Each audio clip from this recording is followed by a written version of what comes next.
Hello friends, I'm Rakhi and you are watching my educational YouTube channel, that is Biology Prospects. So friends, today we will discuss some important questions which is related of our human circulatory system, because my last few videos, different parts, there's a 7 parts are there. All these are the videos I have already explained about the human circulatory system, various parts according to the base of the ICSE and the CBSE syllabus, whatever including over there in 10th standard. So today we will discuss about some important questions, and I just frame 20 different important questions related with this particular chapter, which is a very common and which questions, these questions are randomly comes in different exams also. So friends आज हम लोग जो जिस chapter के बारे में discuss कर रहे हैं, उस चैप्टर में जो 20 क्वेश्चंस मैंने फ्रेम किए हैं, on the basis of I just differentiate the categories. पहला जो क्वेश्चंस हम लोग डिस्कस करेंगे, that is name the following. I just give a statement, one statement, and according to that statement, which parts or which activity or what the components is related or particular, these are the activity. On the basis of that, few questions are there. And second type of the question, that is simply fill in the blanks according to your standard. Okay, so before I enter, these are the question part. Little bit I explain about the human. It's not explained, actually we have already explained, we just revised about the human structure. Yeah, that's the human heart structure, internal structure. And ये आपको help करेगा different questions के जो answers में explain करूंगी या फिर आपको दिखाऊंगी उसमें जानने के लिए. Basic concept of the circulatory system. हमारे जो सर्कुलेटरी सिस्टम के बारे में हम लोग जो डिफरेंट वीडियोस में पढ़े हैं, उसमें ये पांचों टॉपिक एक्सप्लेन किया गया है. जैसे पहला टॉपिक था blood and the blood components, वो different type of the cells, their functions, their importance. उसके बाद था blood groups and the blood transfusion, that means A, B and the O, on the presence of the antibody and the antigens. According to that, their classification, that is known as the ABO blood group system. Carlos Linnaeus, that is first introduced this system. So according on the basis of that one, blood groups and the blood transfusion system. Second, third topic we have already discussed, that is structure of the human heart and function. So अभी जो picture आप यहाँ पर देख रहे हैं उसी के बारे में मैं थोड़ा सा एक्सप्लेन करके उसके बाद में इंटर कर जाऊंगी हमारे आज के जो इम्पोर्टेंट क्वेश्चंस है इन पर्टिकुलर इस चैप्टर के ऊपर. और से फोर्थ था पोर्टल सिस्टम, दैट मीन्स कुछ वेन्स हमारी बॉडी में, वेन्स एंड आर्टरीज हमारी बॉडी में होते हैं जो डायरेक्टली आके वेना केवा के साथ या फिर हार्ट में ब्लड को, डीऑक्सीडेटेड ब्लड को सप्लाई नहीं कर पाते हैं. दे शुरू होते हैं कहीं और से और in the middle of the organ कहीं पर वो खत्म हो जाते हैं. वहां से जो डीऑक्सीडेटेड ब्लड है वो डायरेक्टली वेन में आ जाते हैं, through the when vena cava में वो वेना केवा के थ्रू ब्लड हार्ट में एंट्री करता है. That is the portal system related with that. And last topic, the lymphatic system, that is the lymphatic gland, blood and the tissue in between, the one of a fluid, that is the filter plasma presence, that is the plasma, lymph known as that one. So these are the 5 topics. On the basis of these are the 5 topics, today we discuss the various types of the questions, and these are the questions are very important for the exam as well as the other competitive exam also. So before that, friends, आप लोगों के सामने जो pictures, very initial picture दिया हुआ वो human heart का internal structure है. जैसा कि हम लोग को सबको पता है, there are the 4 chambers of the human heart. Upper chamber दोनों होते हैं हमारे आर्टरी और आर्ट्रियम, एंड लोअर चेंबर्स जो दोनों है वो दोनों होते हैं हमारे वेंट्रिकुलर और the this is the arterial part. Just wait. This is the arterium part. Upper 2 chambers ये और ये अपर चेंबर्स, और ये जो लोअर चेंबर्स होता है ये वेंट्रिकल्स पार्ट होता है. ये जो वेंट्रिकल पार्ट होता है ये पार्ट एंड ये पार्ट. सो ये चारों चेंबर्स का डिफरेंट फंक्शंस होते हैं, हम लोग पहले पढ़ चुके हैं. अपर पार्ट में मेनली हम राइट साइड से शुरू करेंगे. देखेंगे राइट साइड में ऊपर में जो ब्लू कलर का पार्ट दिखता है वो होता है वेना केवा. ऊपर वाला पार्ट है vena cava. Vena cava is the largest when of the human body. Actually, it carries the deoxygenated blood on the upper part, superior vena cava, and the lower part, the inferior vena cava. Is it no? These are the 2 vein. You have seen the arrows over there. they carry the venous blood, deoxygenated blood, or they fill, these are the deoxygenated blood in part of right arterium.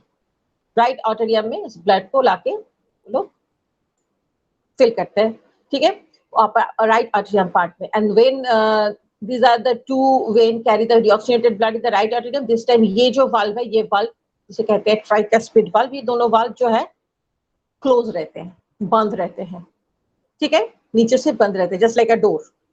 दोनों sides में this at the time जब ये right आर्टेरियम full होता है deoxygenated blood से, same time में left आर्टेरियम जो है वो फिल होता है प्योर और ऑक्सीजनेटेड ब्लड से. अब वो ऑक्सीजनेटेड ब्लड आता कहां से है, जबकि हम लोग को पता है पल्मोनरी वेन जो है, यहाँ पर आपको दिखाई पड़ रहा है पल्मोनरी वेन, ये पल्मोनरी वेन जो है वो इस ब्लड को ले आते हैं लंग्स से, ठीक है.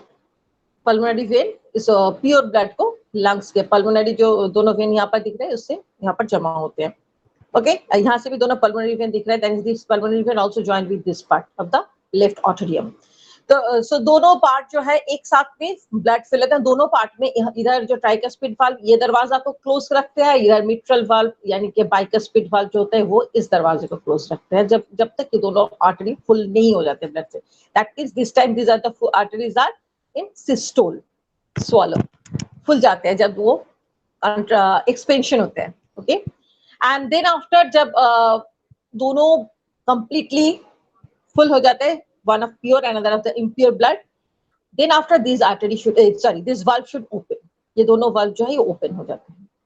and open होने से क्या होता है, इस यहाँ से डायरेक्टली ये impure blood आ जाता है आपका right ventricle में, and इधर से जो pure blood है वो जाता है left ventricle में. okay, and जब यहाँ से दोनों वाल्व ओपन होकर दोनों दो साइड पे, one side for the this is the deoxygenated, this is oxygenated blood fill हो जाता है, एंड देन आफ्टर ये दोनों वाल्व जो है वो फिर से क्लोज हो जाता है, यानी कि ब्लड को रिटर्न नहीं जाना देता दोनों दो साइड से. अब वो दोनों वाल्व तब होता क्या है, होता ये है कि जब ये दोनों वाल्व क्लोज हो जाते हैं, ये वाल्व इसको रिटर्न नहीं जाने देते हैं, दैट टाइम ये दोनों वाल्व जो है यानी पल्मोनरी वाल्व इधर और इधर जो दिख रहा है आपको एओर्टिक वाल्व, ये दोनों वाल्व ओपन हो जाते हैं. When the two ventricles fill with the bloods, and these are the tricuspid and the bicuspid valve, mitral valve, closed, that time the semilunar valve, that is the pulmonary valve, and the aortic valve, these two valves open. And what happened? These are the impure blood, deoxygenated blood, through the pulmonary artery, it is entered into the lungs for the purification, and for the aortic valve, यहाँ से through the aorta, it is spread throughout of our body. Okay, so this is the aorta part. If you see, this is the aorta, this is the aorta part, it is throughout the body. तो ये जो हो गया, ये basic concept होगा human heart में. Blood जो impure blood और प्योर ब्लड जो है वो कहाँ से आ रहा है और कहाँ फिल हो रहा है, उसके बाद वो कैसे एंटर कर रहा है वेंट्रिकल में. दोनों वेंट्रिकल जो है क्रॉस, एक साइड से जो डीऑक्सीजेनेटेड ब्लड है वो चला जाता है फिल्ट्रेशन के लिए आपका लंग्स में, और एक साइड से डीऑक्सीजेनेटेड ब्लड जो है वो चला जाता सॉरी ऑक्सीजेनेटेड ब्लड जो है एओर्टा के थ्रू पूरे बॉडी में स्प्रेड हो जाता है. इन बिटवीन जब कंट्रैक्शन होता है दैट इज सिस्टोल, एंड जो एक्सपेंशन होता है expand that is diastole, sorry the diastole expansion and the contraction time systole. तो ये दोनों जो पोजीशन सिस्टोल डायस्टोल का कॉम्बिनेशन, इस टाइम में जो valve open and the close होते हैं, दो टाइप ऑफ द साउंड भी आते हैं इसमें, लब एंड द डब, दो टाइप ऑफ द साउंड्स आते हैं. अब ये हो गया हमारे basic concept about the function of human heart. अब this is the gist of the chapter of structure of human heart and the function. It is the main important part of the circulatory system. Rest of the others also important, but this is the new part which you just first time you learn in this the 10th standard syllabus, and then after you just enter the other different parts of the circulatory system. So अभी हम जो explain करने वाले हैं, that is the few important questions regarding this particular chapter. So देखते हैं पहला question है क्या किया. सो हमारे पहले क्वेश्चन जो है that is all at the name the following. Okay, this are the all 10 question patterns. It is related here. The name the following. The first question is that the element required for the blood clotting in man. So हम लोग जानते हैं जो different types of the elements होते हैं, लेकिन blood clotting के लिए हमारे जो एलिमेंट्स सबसे ज्यादा जरूरी होता है वो होता है कैल्शियम और विटामिन के, दोनों का अलग अलग फंक्शन होता है। इसका सही आंसर हुआ था calcium and vitamin K. Short explanation, brief explanation I will give and then I will switch from the next one. Okay, what होता है कि हमारे ब्लड में ऑलरेडी हेपारिन प्रेजेंट है जो एंटीकोआगुलेटिंग है, जिसकी वजह से हमारे ब्लड का वेन आर्टरी में ब्लड क्लॉट नहीं करता है। लेकिन हमारे बॉडी का सेल जब भी रैप्चर होते हैं और वहां से जैसे ब्लड निकलने लगता है, जो थ्रोम्बोसाइट होता है, प्लेटलेट्स वो ब्रेक डाउन होता है, थ्रोम्बोसाइट से थ्रोम्बोप्लास्टिन निकलने लगता है। थ्रोम्बोप्लास्टिन रिएक्शन करके सबसे पहले प्रोथ्रोम्बोकाइनेज एंजाइम को सेक्रेशन करते हैं, जिसका फर्स्ट फंक्शन होता है हमारे हेपारिन को स्टॉप करना, यानी कि हेपारिन को उसका एंटीकोआगुलेशन फंक्शन से स्टॉप करके उसमें जो हमारे ब्लड में जो सॉल्युबल फाइब्रिनोजन है, उस सॉल्युबल फाइब्रिनोजन को एक्टिव करने के लिए थ्रोम्बोबिन, यानी कि थ्रोम्बोप्लास्टिन से प्रोथ्रोम्बोबिन काइनेज होने के बाद थ्रोम्बोबिन जो है, थ्रोम्बोबिन वो आपका एक्टिवेट कर देते हैं हमारे सॉल्युबल फाइब्रिनोजन को इनसॉल्युबल फाइब्रिनोजन फॉर्म में। ऐसे होते हैं, ये ऐसे होते हैं, इसके लिए कैल्शियम का जरूरत पड़ता है। सॉल्युबल फाइब्रिनोजन जैसे मोनोमर, यानी कि पॉलीमराइजेशन हो जाता है एक एक मॉलिक्यूल ऑफ द फाइब्रिनोजन का, और वो इनसॉल्युबल फाइब्रिनोजन का नेटवर्क में कन्वर्ट हो जाता है। यही नेटवर्क जो है वो हमारे सारे ब्लड सेल को होल्ड करते हैं, पकड़ते हैं, यानी कि ब्लड फ्लो को रोकते हैं।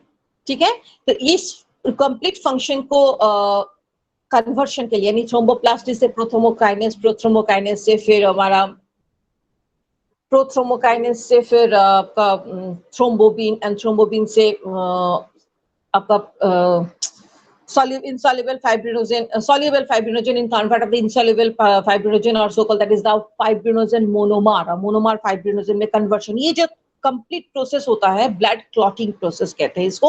और इस क्लॉटिंग प्रोसेस में ये सारे कन्वर्शन के लिए कैल्शियम आयन या कैल्शियम के प्रेजेंस बहुत जरूरी होता है, उसके साथ विटामिन के का भी फंक्शन होता है।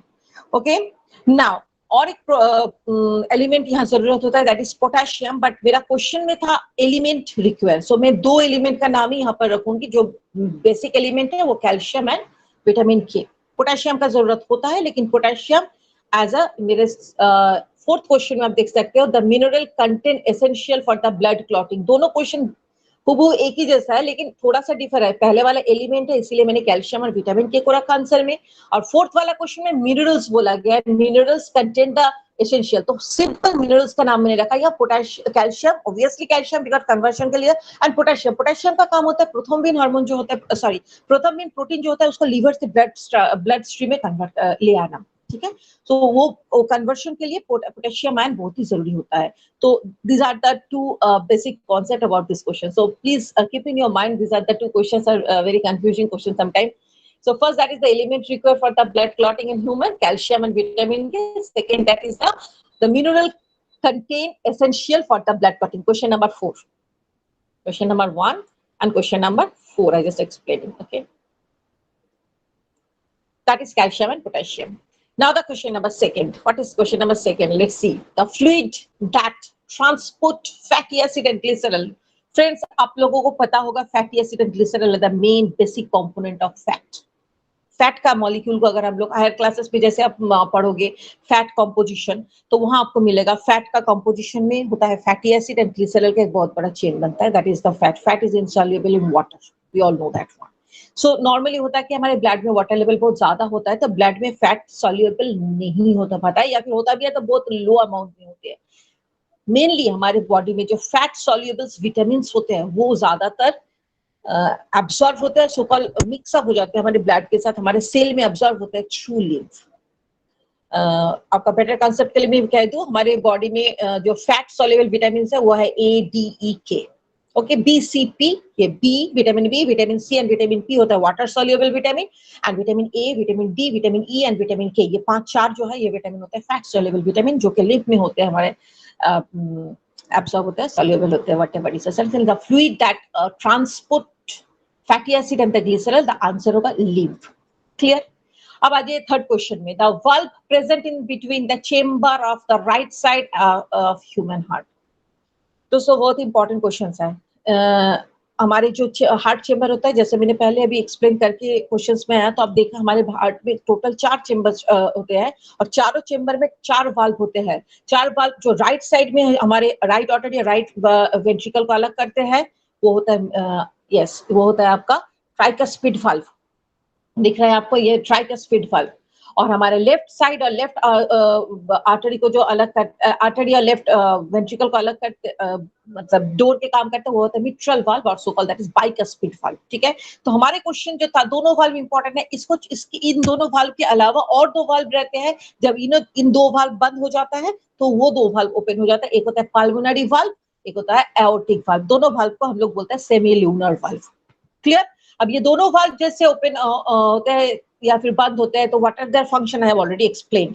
Now according to the questions I am just telling you that one कि ह्यूमन बॉडी में जो राइट साइड का दोनों चेंबर है उस चेंबर के बीच वाला जो वाल्व होता है वो होता है tricuspid valve. So I write down this answer tricuspid valve. I hope you understand that one. Now come on the question number 5, that is respiratory pigment or iron containing pigment in erythrocytes. Dear, erythrocytes का मतलब होता है RBC. Clear friend? Erythrocyte का मतलब होता है हमारे RBC. RBC में हमारे मेन कंपोनेंट क्या रहता है, जो पिगमेंट हमारे रहता है वो मेन कंपोनेंट मेन मिनरल्स जो है वो आयरन है, और रेस्पिरेटरी पिगमेंट जो रहता है वो ग्लोबिन हीमोग्लोबिन है। आप इस नाम से पता कर सकते हैं, हीम हो जाता है एक प्रोटीन और ग्लोबिन भी एक प्रोटीन हो जाता है। हीम मतलब आयरन को इंडिकेट करते हैं, ग्लोबिन मतलब एक प्रोटीन हो जाए, आयरन के साथ ये प्रोटीन हो जाए हीमोग्लोबिन। और हीमोग्लोबिन का मेन काम होता है ऑक्सीजन, यानी कि हमारे गैसियस ट्रांसपोर्ट जो होते हैं ब्लड में ऑक्सीजन को कैरी करके ऑक्सीजन हीमोग्लोबिन फॉर्म में सेल में ट्रांसफर करना ऑक्सीजन, ये काम होता है हमारे ब्लड का आरबीसी का, जो कि हमारे रेस्पिरेटरी पिगमेंट कहला जाता है। ठीक है, तो that is the reason respiratory pigment और iron containing pigment erythrocyte, answer होगा haemoglobin. Okay, come on the next part of this question. Next, 6th number question. Soluble protein present in blood plasma responsible for the clotting. दोस्तों मैंने पहले ही आप लोगों को बताया कि हमारे ब्लड क्लॉटिंग के टाइम में थ्रोम्बोबिन जो थ्रोम्बोप्लास्ट को थ्रोम्बोबिन में कन्वर्ट करता है, थ्रोम्बोबिन कैल्शियम आयन के साथ जुड़ के सॉल्युबल फाइब्रिनोजन को इनसॉल्युबल फाइब्रिनोजन और मोनोमर फाइब्रिनोजन में कन्वर्ट करते हैं, जो कि नेट स्ट्रक्चर बना के हमारे सारे ब्लड सेल को होल्ड करते हैं, यानी कि ब्लड को स्टॉप करते हैं। ठीक है, लेकिन वो जो सॉल्युबल फाइब्रिनोजन फॉर्म में होते हैं वो कौन सा प्रोटीन होता है, वो प्रोटीन का नाम है फाइब्रिनोजेन। ठीक है, फाइब्रिनोजेन जो प्रोटीन है वो सॉल्युबल रहता है। जनरली हमारे ब्लड स्ट्रीम में फाइब्रिनोजेन हमेशा ब्लड में सॉल्युबल रहता है, लेकिन जब हमारे बॉडी का कोई सेल रैप्चर होता है जहां से ब्लड सिक्रेशन शुरू होता है और ब्लड क्लॉटिंग का जो प्रोसेस स्टार्ट होता है, तब ये सॉल्युबल फाइब्रिनोजेन इनसॉल्युबल फाइब्रिनोजेन यानी कि मोनोमर फाइब्रिनोजेन में कन्वर्ट हो जाते हैं। Okay, come on the next part of the question. The process by which leukocytes engulf and destroy the bacteria. engulf and destroy मतलब हमारे आउटसाइड से पैथोजन हमारे बॉडी में एंटर कर रहे हैं, उस पैथोजन को किस तरह से हमारे डब्ल्यूबीसी स्ट्रगल करके उसको डाइजेस्ट कर देता है, या आपको सीधे भाषा में अगर हम बोले कि उसको हरा देता है, ताकि वो पैथोजन हमारे ब्लड पे हावी ना हो सके, हम लोग डिजीज को न्यूट्रलाइज कर सके। सो दैट इज हमारा इम्यूनिटी पावर इंक्रीज हो सके। आप लोग सबको पता है कि हमारे बॉडी की इम्यूनिटी पावर का रिस्पॉन्सिबिलिटी जाता है हमारा ल्यूकोसाइट्स यानी कि डब्ल्यूबीसी को। डब्ल्यूबीसी का कौन सा वो प्रोसेस है जिससे वो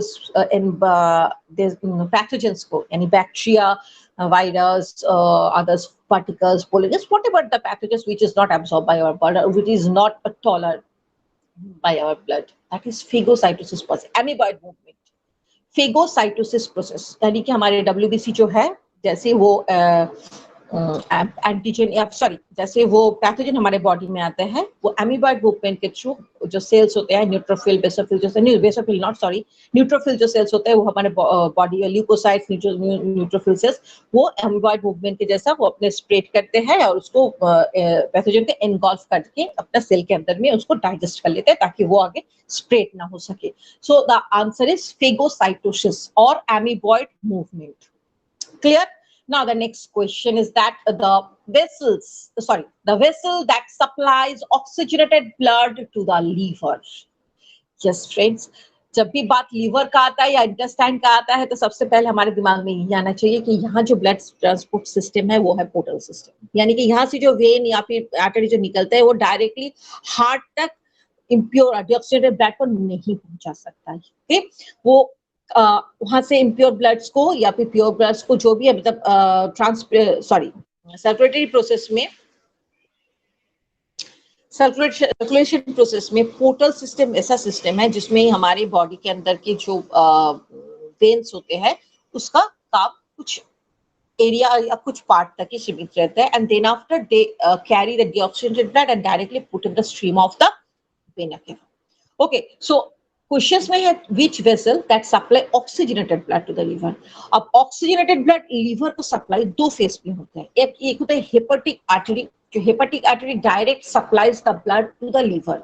आर्टरी जो होता है ये डायरेक्टली हमारे ब्लड को, प्योर ब्लड को लेफ्ट ऑरिकल एओर्टा होकर जो ब्लड हमारे बॉडी में स्प्रेड करे, वहां से डायरेक्टली हमारे ब्लड को पैंक्रियास के थ्रू हो वहां से हमारे लीवर में ट्रांसफर कर सकते हैं। But hepatic portal vein supply the nutrients rich blood from the small intestine to the liver. दोनों साइड से ऑक्सीजनेटेड ब्लड लीवर तक पहुंचते हैं। एक जो हेपेटिक आर्टरी होते हैं वो supply blood to the liver, और दूसरा जो हेपेटिक पोर्टल वेन होते हैं that supply the nutrients rich blood, इसमें ऑक्सीजन का मात्रा कम होता है, न्यूट्रिएंट्स ज्यादा रहते हैं, from the small intestine to the liver. यानी कि लीवर दोनों साइड से ऑक्सीजनेटेड ब्लड को गेन करते हैं। Okay, come on the next one, number 9, that is a name the blood group which acts as an universal donor. ये बहुत ही common questions है और ये क्वेश्चंस काफी बार डिस्कस किया जाता है क्लास में भी।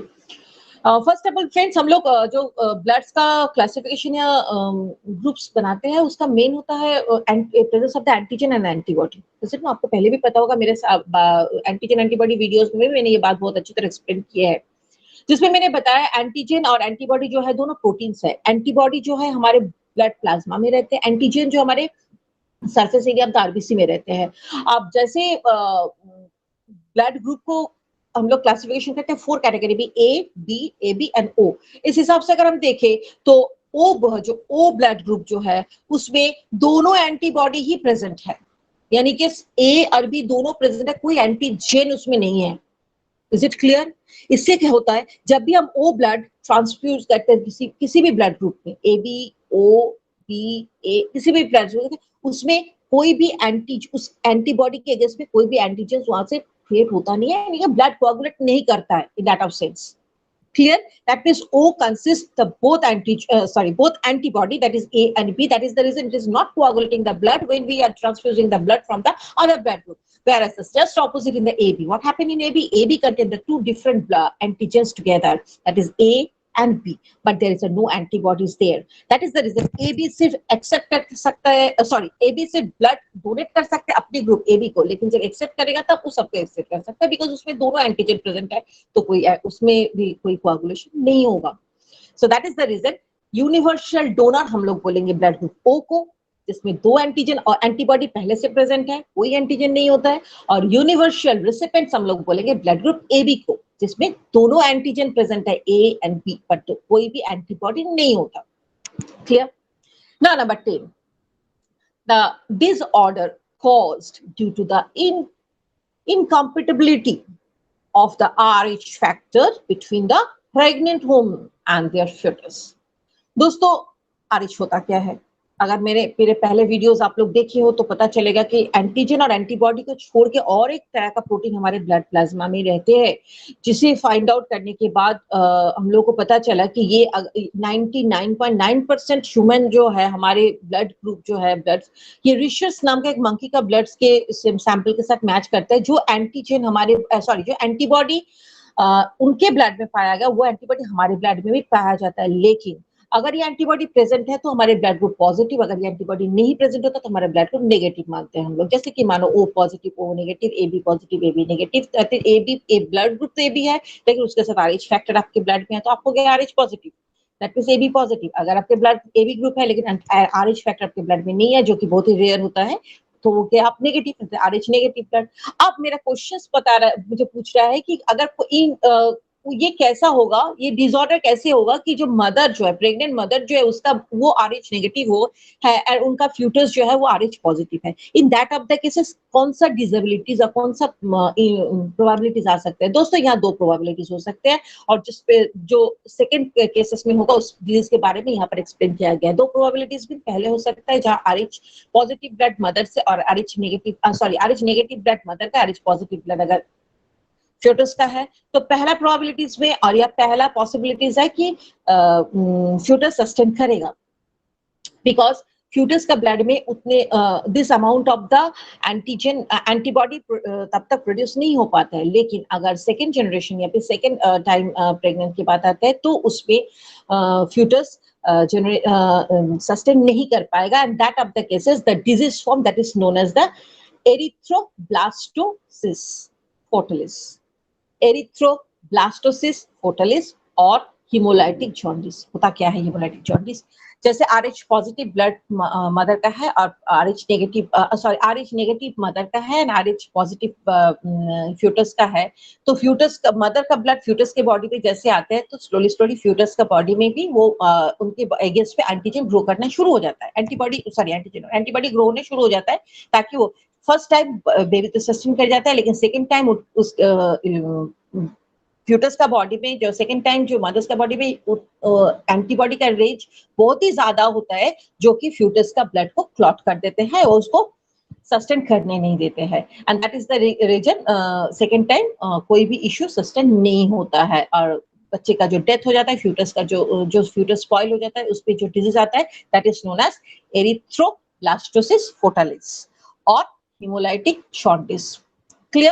Somewhere we can call that is anemia also, because fetus का blood clot कर जाता है, fetus not sustaining over there. Come on, the next part of this question. Yes, that is fill in the blanks. These are the questions, all are important, and all questions I have fetched from your syllabus only. Clear? The wall of the heart is made up of. Heart का जो wall बना हुआ रहता है वो किस से बना हुआ रहता है? Obviously, you say the muscles. Yes. What is the name of that muscles? 3 types of the muscles are there: voluntary, involuntary, and the cardiac muscles. Voluntary muscles जो हमारे willing से हम लोग contraction expansion कर सकते हैं.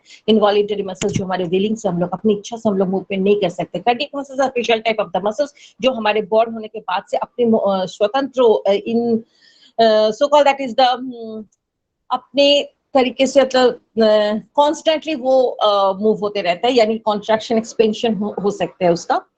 Okay, so that is the wall, actually the name of this particular muscle, that is known as cardiac muscles. Okay, now the second one, the blood vessels that begins and ends in the capillaries, the things I'm telling, portal system. Capillaries में शुरू होता है, capillaries में ही खत्म हो जाता है. It's comes this type of the vessels not run the throughout whole part of the body, or this type of the vessels or this type of the particular part deoxygenated blood को directly vena के तक नहीं ला पाता है. वो blood stream में एक part तक ले जाकर उसको छोड़ देता है, उसके बाद वेना के उसको एक्सेप्ट कर लेता है deoxygenated blood. इस टाइप का वेन को क्या कहते हैं? That is known as hepatic portal vein. Clear?